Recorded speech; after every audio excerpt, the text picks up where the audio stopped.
Բաքո Սահակյանը շուրջ 2 տասնամյակ եղել է արցախյան քաղաքական դաշտի առանցքային դեմքերից մեկը, ղեկավարելով երկիրը ամենավճռորոշ ու մարտահրավերներով լի տարիներին։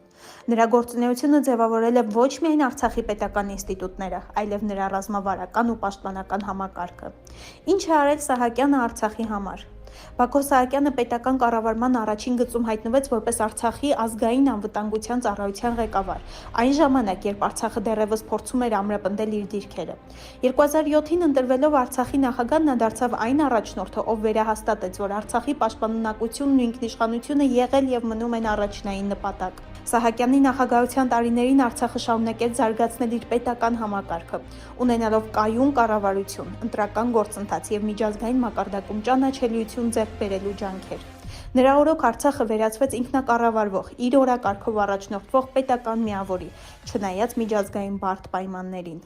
Ադրբեջանի համար Սահակյանը խորհրդանիշ էր, ոչ միայն որպես նախկին նախագահ, այլև որպես արցախյան պետականության մարմնավորում։ Նրա գերեվարումը նպատակ ուներ ոչ միայն ֆիզիկապես մեկուսացնել նրան, այլև Արցախի պետականության գաղափարն ամբողջությամբ ջնջել։